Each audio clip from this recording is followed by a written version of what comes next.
Mucho para hablar de economía en la República Argentina. Estamos saludando ya mismo a Agustín Echevarne, director general de la Fundación Libertad y Progreso. Agustín, bienvenido. ¿Cómo estamos? Un placer, muchas gracias por la invitación. Igualmente. A ver, comenzamos por lo más actual.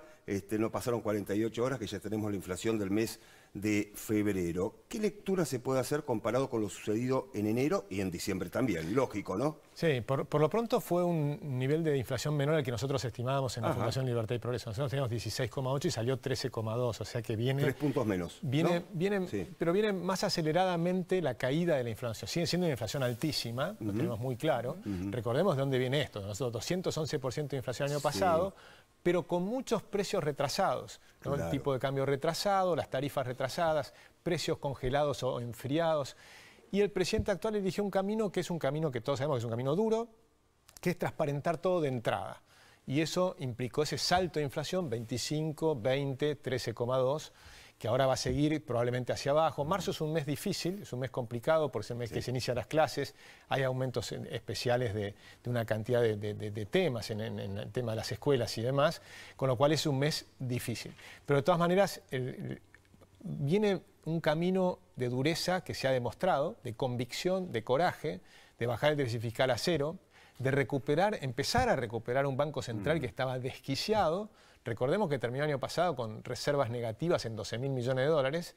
Ahora compró más de 10.000 millones de dólares, pero sigue estando 4.000 millones de dólares abajo, porque también hubo que pagar intereses de la deuda y demás. Es decir, la recomposición del Banco Central es clave, es central, pero el camino es duro y la contrapartida es, por supuesto, el aumento de la pobreza que todos estamos viendo. Evidentemente, uno de los temas que más preocupa cuando la inflación está alta es el tema de los alimentos, por supuesto, porque es una necesidad básica. ¿Qué escenario se espera con respecto a los alimentos y qué va a suceder con la apertura de las importaciones? Que si bien ya había una apertura de las importaciones, lo que se hizo fue acelerar algunas normativas para que sea un proceso más sencillo. Sí, Argentina es un país extremadamente cerrado, ¿no? O sea, de los países más cerrados de la tierra. El gobierno actual empieza la apertura, pero recién empieza. Y ahora los alimentos, lo que ocurrió es que había ciertos productos que estaban muy caros en términos internacionales, lo cual no tiene sentido porque además Argentina es un productor de alimentos y tenemos presión. Entonces decía, bueno, vamos a abrir más rápido ese sector, sobre todo en los temas esenciales de la canasta básica y demás, para que haya más competencia y que baje más rápido los precios. Porque esto hay que comprenderlo, yo no estoy criticando a los empresarios, simplemente es lógico, uno especula y tiene miedo de lo que puede pasar en un país tan desquiciado como la Argentina, con los precios, con el tipo de cambio y demás. Hubo una expectativa que muchos decían que el tipo de cambio se iba a ir a 2.000, que se iba a ir a cualquier lado. Algunos hablaban hasta de 6.000, locuras que decían, si vamos a la dolarización vamos a 6.000. Realmente se dijeron muchos disparates. Ahora se está viendo lo contrario, se está viendo que con este programa de ajuste duro, el tipo de cambio está tranquilo. Estamos viendo que los mercados mejoran, suben los bonos, más que se duplicaron de precio en los últimos meses, las acciones, es decir, hay una sensación de mayor tranquilidad y eso, por eso creo que se reunió también el ministro con los supermercados, para decirles, muchachos, traten de mirar qué es lo que está pasando y tal vez explicarles mejor lo que la expectativa que tiene el ministro con respecto al futuro, que no va a haber una gran devaluación, por un temor que había, y yo mismo lo tenía también, ¿no? Que en marzo viene la cosecha, y si la brecha era muy grande, no iban a liquidar los productores de soja, de maíz, etc. Y lo que está explicando es, miren, fíjense que la brecha es muy pequeña, no va a haber un salto devaluatorio importante, más allá de los que estamos viendo todos los meses, entonces dar cierta tranquilidad. Pero de todas maneras tenemos por delante un trimestre todavía muy difícil y nosotros esperamos una recuperación para la segunda mitad del año. Bien, Agustín, ¿qué significa para el bolsillo del consumidor la importación de alimentos? Bueno, lo que puede ocurrir es que empiecen a acomodarse algunos precios que estaban muy altos, que tal vez empiecen a transparentarse. Después, si ustedes se fijan, había descuentos muy importantes por la segunda unidad, por ejemplo. Bueno, hizo mención hace muy pocas horas el propio ministro de Economía, inclusive a través de un tuit, o sea, la red social X, destacaba 2 supermercados que ya no tenían ese tipo de promociones. Claro, porque cuando hacían esa promoción te demostraba que en realidad el costo era menor. Y entonces te decían, bueno, llévate 2 y en la segunda unidad con a veces hasta 70% de descuento. Era de 80 también. La gente tal vez no llegaba a comprar la segunda unidad. Entonces ahí era un problema. No compraba. Exacto, entonces eso era un problema. Decían, hagamos una cosa más razonable, como que a veces hay en la segunda, una promoción en la segunda unidad, un descuento adicional, pero no del 80%. Era como un descalabro. Pero además por la forma en que toma el INDEC los datos, no puede tomar el descuento. Entonces toma el precio original. Entonces está tomando un precio que es más alto. Es un tema técnico, pero son temas menores.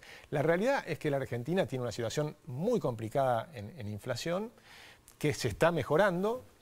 La madre del problema siempre es el Banco Central, no son los supermercados, no son los sindicatos, no son es el Banco Central. Es siempre el Banco Central, el responsable de la inflación. Lo que pasa es que después están las expectativas, lo que la gente cree que va a ser el Banco Central. Cuando tenés un Banco Central desquiciado, no solo tenía reservas negativas, también tenía una deuda, que son los famosos pasivos remunerados, que hoy en Argentina, los argentinos sabemos más de economía que cualquier persona del mundo, ¿no? Porque entendemos más o menos cómo empieza a funcionar el Banco Central, de tanto que lo hablamos todos los días en televisión. Sí, claro. Esto no ocurre en el mundo. Sí, hablamos de tasas, hablamos de análisis. Tasas de interés, de los pasivos remunerados. Es decir, los pasivos remunerados eran 3 veces la cantidad de moneda que hay dando vueltas en Argentina y tiene una tasa de interés de 300% anual.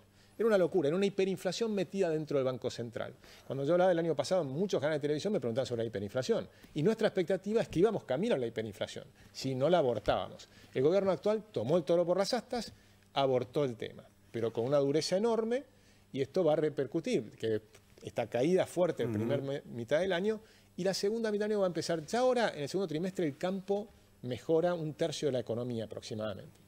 Pero los otros 2/3 nosotros los vemos hacia la segunda mitad del año mejorando. Ahora, hay un tema que es clave, pero muy importante, que es los políticos en el Congreso, los gobernadores, pueden ayudar o pueden poner palos en la rueda. Si ayudan, entonces la recuperación es mucho más rápida. Si aprueban la ley bases reducida, no los 600 artículos, sino lo que se negoció, que son 200 artículos, que la aprobaron en general el 56% de los diputados, si aprueban eso, salimos mucho más rápido. Si la Corte Suprema de Catamarca te frena una mina, te frena todas las inversiones mineras. ¿Se entiende? Entonces también hay que tener mucha responsabilidad en la justicia. Los políticos, la justicia. No puede ser que tengamos una mina de plata en Chubut, que Chubut tiene problemas, pero no quiere explotar su mina. Hay 3 yacimientos de cobre que cada uno serían 10.000 millones de dólares de inversión, que significaría construir ciudades enteras nuevas, con escuelas, con edificios, con caminos, con rutas, con ferrocarriles, con las comisarías, con todo eso. Es una inversión gigantesca que mueve la economía, que pagan mucho mejores sueldos que el resto de la economía, pagan hasta 3 veces más las minerías. ¿Y por qué no se puede llevar a cabo? Las tienen frenadas por problemas ideológicos, porque acá tenemos un ambientalismo ideológico. Por ejemplo, en Mendoza te frenan la minería porque los vitivinícolas creen que no puedes usar el agua si la usan las mineras. Eso es falso, porque del otro lado de la cordillera tenés las mineras de cobre más grandes del mundo, una de las más grandes del mundo.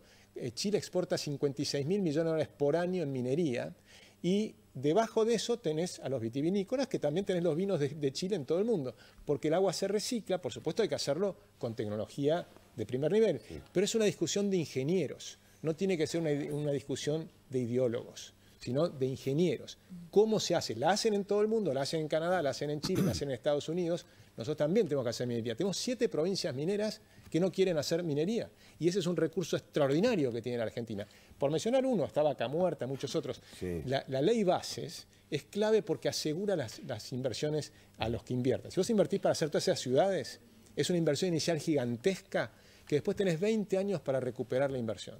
Pero si en el medio después te cambian la regla de juego, te cambian los impuestos, no te dejan sacar la plata porque tenés cepo cambiario, ¿cómo vas a hacer la inversión? ¿Cómo leemos lo que está sucediendo en este momento con el dólar? Digamos, un escenario que se ha calmado, con paridad en lo que es la divisa, digamos, la oficial y la no oficial. ¿Qué esperamos, no? Porque vos bien decías, se esperaba un salto cambiario que no sucedió y ahora se logró una estabilidad. Sí, lo que tenemos es un programa de transición. Sabemos que el presidente Milei ha dicho que él quiere ir hacia la dolarización, pero como mínimo hacia la competencia de monedas y con un tipo de cambio libre y sin cepo cambiario. Pero dice, todavía no podemos salir hasta que saneemos del todo el Banco Central. Ya hicimos una parte, compramos 10.000 millones de dólares, sigue habiendo reservas negativas todavía en cerca de 4.000 millones de dólares. Eso hay que recuperarlo y hay que resolver el problema de los pasivos remunerados. Probablemente hacia mitad del año, o tal vez en algún momento del tercer trimestre, ahí va a haber, creo yo, va a ser la salida del cepo y va a ser también la libertad de cambios. Y eso va a dar probablemente mayor estabilidad. Y no va a ser que va a saltar todo, sino que al contrario, se va a haber demostrado que se saneó el Banco Central y con un presidente que quiere tener déficit cero y que eso es lo que no negocia. Si todo lo demás los políticos no lo ayudan, La recuperación va a ser más lenta, pero el déficit cero lo va a mantener porque es su compromiso total. Bien, Agustín Echevarne, gracias.